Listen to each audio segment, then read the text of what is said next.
If I'm a short-term investor, what should I be looking at? What should I be wary of? You should be crossing your fingers. Good luck to the short-term investors. The challenge in this market right now is the macro forces are so large and they're so idiosyncratic and so unpredictable. We could have a tweet sometime in the next 10 minutes that sends the market plus 5% or down 5%.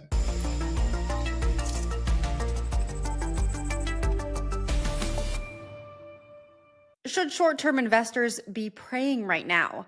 The global economy is experiencing major volatility as US President Donald Trump flip-flops on tariffs. Our next guest is the Chief Investment Officer at Bitwise, and he says we've seen this all before, and all signs point to Bitcoin at a new all-time high by the end of the year. Matt Hougan, welcome to Markets Daily. Thanks for having me. All right, it's Monday morning. A lot happened over the weekend. Talk to me about what you're watching and how you're making sense of where we're sitting this morning. I think crypto is all about short-term versus long-term right now.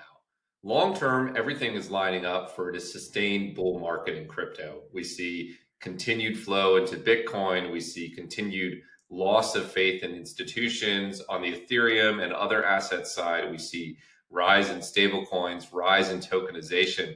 All of that's looking great. But of course, we can't look past the short term. So most of us spent our weekend tracking the latest, over and back on tariffs, wondering how much macro chaos there will be in the market right now. I really think investors need to decide, are they short-term investors or are they long-term investors? Those have very different feels in the market right now. And that's sort of the mix I'm trying to weigh myself as I look at these markets. Let's talk about both short-term and long-term investors and what each cohort should be looking at right now, how they should be behaving. Let's first look at short-term investors. If I'm a short-term investor, what should I be looking at? What should I be wary of? You should be crossing your fingers. Good luck to the short-term investors. The challenge in this market right now is the macro forces are so large and they're so idiosyncratic and so unpredictable. We could have a tweet sometime in the next 10 minutes that sends the market plus 5% or down 5%. I think it's extraordinarily difficult to be a short-term investor in this sort of market activity. So I'd be monitoring the macro situation. I'd be monitoring every tweet coming out of Washington, and I'd be wondering what's going to happen next. Maybe keep an eye on the 10-year interest rate, on the dollar weakening. It's a very difficult environment, I think, for short-term investors. You'd be maybe signing up for Truth Social if you don't already have it, I'm assuming. For sure, yeah. Drip it into your veins, I guess. You have to be monitoring that stuff right now. Now, sticking with those short-term investors, I want to talk about US President Donald Trump really flip-flopping on these tariffs. Talk to me about what that signals for you. Yeah, I think in the short term, it's signaling just that this is a very volatile market. I think as you extend out a little bit, it can't be positive for the global economy in the medium term. That's what you're hearing from everyone out there. And you're in this difficult situation where we're clearly breaking something in the existing economy. We're clearly slowing down global trade. We're clearly weakening the dollar. We're clearly introducing uncertainty. That is a negative setback. And there's this waiting game to see when the Fed or the Treasury will step in to inject liquidity into the market, will give us a new sort of recovery program.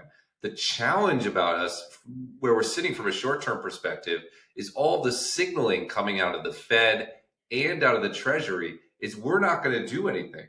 The market is functioning. It may be challenged, but it's functioning. So whether it's former Fed governors writing pieces for Bloomberg, even Janet Yellen adding her thoughts on the market earlier today, they're all saying this is not the responsibility of the Fed and the Treasury. So I think investors are sort of playing this waiting game.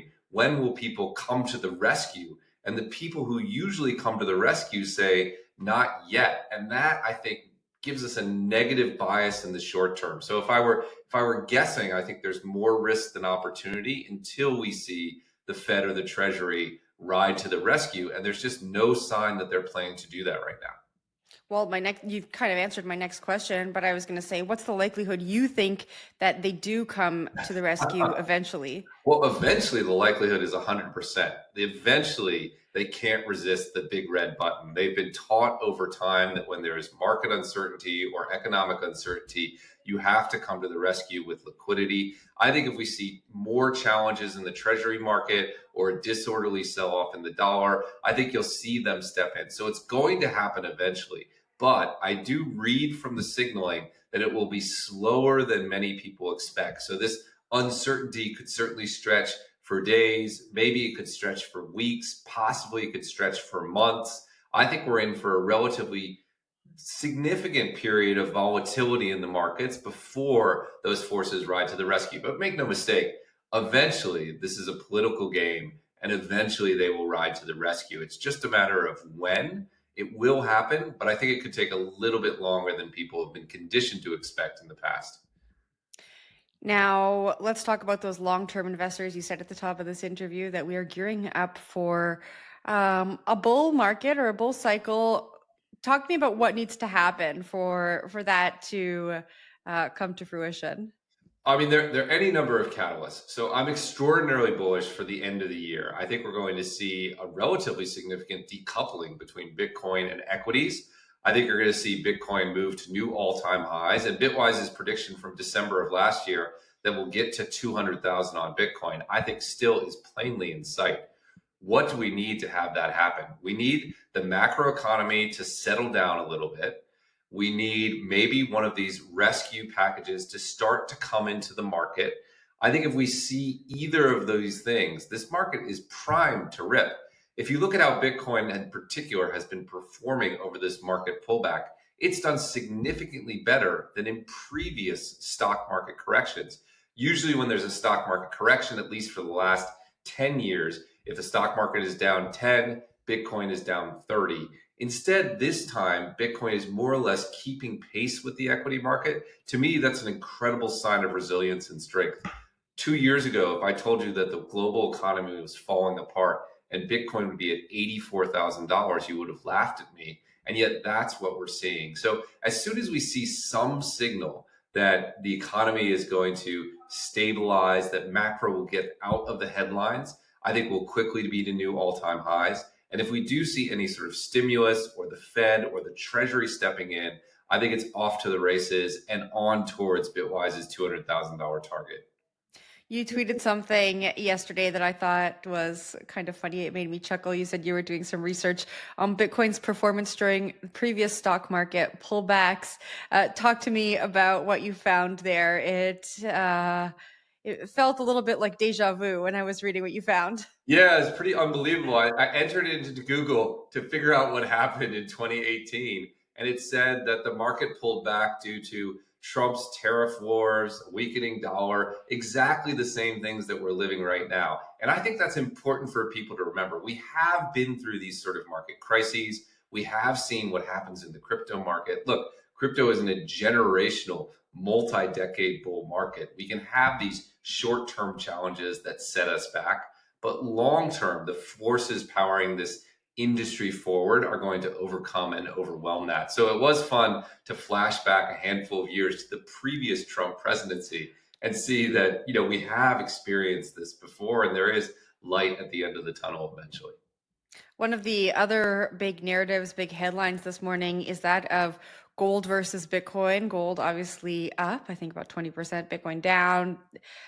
Talk to me about how you make sense of that and what that's telling you. Oh, what that tells me is that Bitcoin's long-term price target is going up, right? Gold is a proxy for current demand for hard money assets, for store of value assets.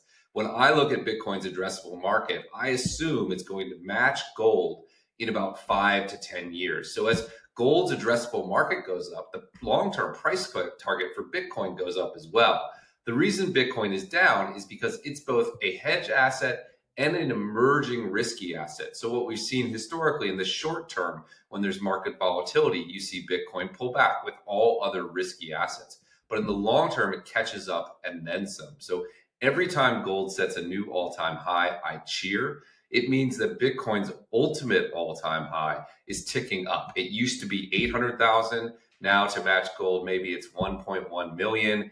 I saw today there's a prediction gold could go to 4,500 out of, I forget, it was Goldman Sachs or JP Morgan. If that's the case, you're talking about 1.5 million Bitcoin. So gold sort of forecasts the direction Bitcoin is going long term. Again, we just need this market risk to stabilize a little bit, and you're going to see Bitcoin catch up and then some. Okay, I have to ask this because I know people who are watching are wondering this, that now that they've heard you say it. We hear these bold predictions for Bitcoin, like $1 million, $1.5 million. Now, if you take what you've just said, looking at the price of gold in comparison to Bitcoin and what that tells you about Bitcoin's future, when could we get to Bitcoin over $1 million? Yeah, I think 5 to 10 years is about right. I think one or two more cycles. Look, a few things are true. The vast majority of people who need to own Bitcoin don't yet own it at all. We need $1 trillion of buying into the Bitcoin market for institutions to just level up to a neutral portfolio. I think there's no way that happens without pushing Bitcoin's price up significantly. I'd also say, having watched various technologies over the past 20 or 30 years, everyone's always skeptical of the digital version of analog goods. But find me another industry where the digital version didn't just catch up, but eventually surpassed the physical good. It's happened in media, it's happened in advertising, it's happened in movies, it's happened in streaming. It's going to happen in store of value assets. So, how long could it take? I think 5 or 10 years, right? Remember, 10 years ago, where was Bitcoin right now? It was 2014, it was trading for a few $100s. Today, we're talking about $100,000. It's not that hard to imagine that in 10 years, it's easily at $1 million or more. I think it'll happen by 2029, but it could be anywhere around then. But all the trends are pointing in that direction from where I sit. Now, this is the last thing I'm going to ask you. If you were investing today as either that short-term investor or long-term investor, where would you be looking to put your money? And I think I know your answer given our discussion, but lay it out for me. Look, there are two places I think are extraordinarily attractive right now. I think this remains the best risk-adjusted time to purchase Bitcoin in its history. We've removed a huge amount of risk. We've removed custody risk, trading risk, regulatory risk, government risk, and yet we still have 10x upside at a minimum. To me, that makes it an extraordinarily positive expected return from a risk-adjusted basis. I think any investor who doesn't have Bitcoin in their portfolio should take this pullback to establish that first position, at least get to 1 or 2% Bitcoin, maybe 10 more if you're more bullish. The other place that I find extraordinarily attractive right now is all the way on the other end of the spectrum at the DeFi protocol layer. I continue to think we're setting up for another DeFi summer at some point. You look at various statistics, they're already at all-time highs. Those are proven programs. And if we get regulatory relief, I think there's a lot of value in some of those DeFi specific protocols. So a barbell strategy that's Bitcoin and then a handful of DeFi protocols, I think would be extraordinarily well positioned for the rest of the year. Matt, thanks so much for joining the show. Thanks for having me.